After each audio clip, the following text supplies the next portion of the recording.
Salam, kasih karunia, rahmat dan damai sejahtera datangnya dari Allah. Tapi tertuju kita menghadap Tuhan, mengharap ampunan serta ridhonya. Pada kali ini saya akan memberikan kesaksian. Nama saya Hirman Pasa, berasal dari Kota Kembang, Bandung. Pada saat itu saya menganut agama Islam karena turunan dari orang tua dan nenek moyang saya. Dan pada saat itu juga saya menjadi seorang pendidik di salah satu pondok pesantren di Kota Kembang, Bandung. Jadi pada saat itu saya sakit jantung, bahkan saya harus dirawat di rumah sakit Bromeos, Bandung. Dokter memutuskan saya harus dioperasi karena pada saat itu jantung saya bocor dan jantung saya itu udah biru sebelah. Nah, pada saat itu masih menganut agama Islam. Nah, di samping saya itu ada satu pasien jantung juga, cuman itu orang Kristen. Yang nunggunya itu ibu-ibu setiap pagi, setiap siang, sore, bahkan setiap malam suka menyanyi dan memberikan doa kepada pasien itu. Seperti mana pujiannya? Seperti ini. Bagaikan bejana siap dibentuk, demikian hidupku di tanganmu. Dengan urapan kuasa rohmu, ku dibaharui selalu. Begitu saya mendengarkan nyanyian itu, alunan suara si ibu itu, jadi saya itu agak tenang. Tapi saya yakin bahwa kata-kata si ibu itu akan menyembuhkan penyakit saya. Saya belum percaya waktu itu karena saya agama Islam, bukan agama Kristen. Tapi saya baru yakin. Nah, langsung di situ udah 2 hari kemudian pasien sebelah saya itu meninggal. Oh, berarti saya juga akan meninggal. Karena orang jantung itu jarang hidup kembali kalau udah masuk ICU. Tapi saya waktu di dalam ICU itu sadar tetap gitu, mendengarkan pujian si ibu. Nah, udah langsung gitu saya bilang, "Bu, tolong doakan saya, Bu." Si ibu jawab, "Pak, saya orang Kristen, kan Bapak orang Islam." Saya bilang, "Gak apa-apa, yang penting saya sembuh, Bu." Didoakan. Langsung si ibu itu naruh tangan di dalam dada saya sambil berdoa, "Di dalam nama Tuhan Yesus Kristus kamu akan sembuh." Di situ penyakit saya itu bukan hilang, tapi rasanya agak sedikit mengurang. Langsung di situ saya diputuskan sama dokter itu harus dioperasi. Pada saat itu 2 hari kemudian langsung pasien sebelah saya itu meninggal. Wah, saya juga bakal meninggal gitu pikiran saya, karena di sebelah saya itu dia meninggal. Nah, udah 2 hari kemudian saya pas jatuh mau dioperasi, si ibu itu datang kembali. Kata si ibu itu kepada saya, "Pak, jangan takut, harus tenang, Tuhan pasti tolong." Tapi si ibu sebelum pulang menyimpan aqua di depan saya itu. Saya minum itu aqua, berkurang, saya dibawa ke lab, langsung dokter memutuskan saya tidak jadi dioperasi, sekaligus saya sembuh. Puji Tuhan, luar biasa. Baru doa, baru pujian yang dilemparkan ke badan saya udah sembuh total. Apalagi saya bilang kalau mengikutinya. Nah, pada saat itu gancang ceritanya saya langsung pulang ke rumah karena tidak jadi dioperasi. Saya udah jual apa-apa buat biaya operasi, akhirnya nggak jadi itu dioperasinya. Nah, langsung di situ saya nyari itu alamat si ibu itu. Cuman waktu itu saya lupa minta alamat si ibu itu. Padahal masih orang Bandung dia. Tapi nggak ketemu sampai saat ini. Nah, di situ saya langsung berpikir gimana caranya. Karena saya itu guru atau ustadz di salah satu pondok pesantren. Nggak mungkin lah saya bisa didemo. Nah, udah begitu langsung saya bisa ada hubungan kemana-mana. Langsung ada ngasih nomor kontak satu pendeta yang berasal dari Jakarta. Langsung saya menuju. Pada saat itu saya udah mengerti gitu ajaran-ajaran Kristen, tapi saya belum total.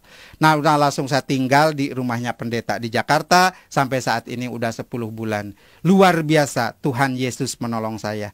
Ada satu kenikmatan yang mengikuti ajaran Tuhan Yesus Kristus. Ada satu keistimewaan yang kita rasakan pada saat kita dibaptis. Saudara pernah dibaptis? Apa yang rasakan saudara pada dibaptis itu? Pengalaman saya waktu saya dibaptis. Saya dibaptis oleh 2 pendeta. Ya, langsung begitu turun, masuk ke kolam baptisan, saya dibaptis. Begitu ditenggelamkan, saya katanya pingsan. Padahal saya bukan pingsan, dibawa salah satu orang, tapi yang saya nggak kenal, ke satu tempat yang luar biasa indahnya. Burung-burungnya, air-airnya, taman-tamannya indah sekali. Nah, pada saat itu saya pingsan katanya karena waktu dibaptis itu. Nah, di situ saya sama satu orang yang tidak dikenal itu dikasih kenang-kenangan atau dikasih bingkisan, sampai saat ini belum ketemu. Apa sih artinya itu? Nah, udah begitu langsung saya, namanya pendeta, yang satu udah agak tua, yang satu juga walaupun muda dia gemuk, saya badan gede, langsung ditarik dari kolam baptisan ke atas karena saya pingsan, ya kayak ngangkat karung gitu, duk gitu kan. Jadi badan saya itu biru semua. Nah, puji Tuhan, begitu saya sadar, begitu saya siuman dari pingsan, saya mencari barang yang dikasih orang yang tidak dikenal itu, tidak ketemu. Saya tanya kepada semua orang di situ, pada bengong semua. Jadi apa sih yang berbentuk buku bukan, berbentuk Alkitab juga waktu saat itu saya belum mengenal benar. Nah, langsung saya setelah itu, setelah dibaptis, langsung saya kembali lagi ke rumahnya Pak Pendeta. Jadi sampai saat ini saya sudah 10 bulan di rumahnya Pak Pendeta. Luar biasa Tuhan menolong saya. Cobaan, kritikan dari keluarga, bahkan sekaligus saya dibuang dari keluarga, bahkan istri tercinta satu pun minta dicerai, anak pun sampai saat ini tidak ada komunikasi dengan saya. Tapi bagi saya nggak apa-apa. Yang penting saya punya Bapa, yang penting saya punya juru selamat. Karena waktu di dalam dulu itu tidak ada juru selamat. Ada juga syafaat. Ya, kalau syafaat itu kalau orang mau syafaat, di syafaat, kalau juru selamat itu beda. Semua orang mengikuti dia pasti jalan. Mungkin ini yang dinamakan Shirathul Mustaqim, jalan kebenaran. Saya pernah pernah membaca di dalam satu kitab Tizan Daruri. Kalau di dalam Islam itu tauhid. Ya, kalau di dalam Kristen itu adalah teologi ketuhanan. Di situ di dalam Tijan dikatakan la ilaha illallah iku maujud, la ilaha illallah iku ma'bud. Kalau orang di masjid kan suka baca itu. La ilaha illallah, tiada Tuhan selain Allah, iku maujud, yang berbentuk. La ilaha illallah iku ma'bud, tiada Tuhan selain Allah kecuali untuk diibadahan. Jadi kita ibadah itu kepada Tuhan yang berbentuk wujudnya. Harusnya.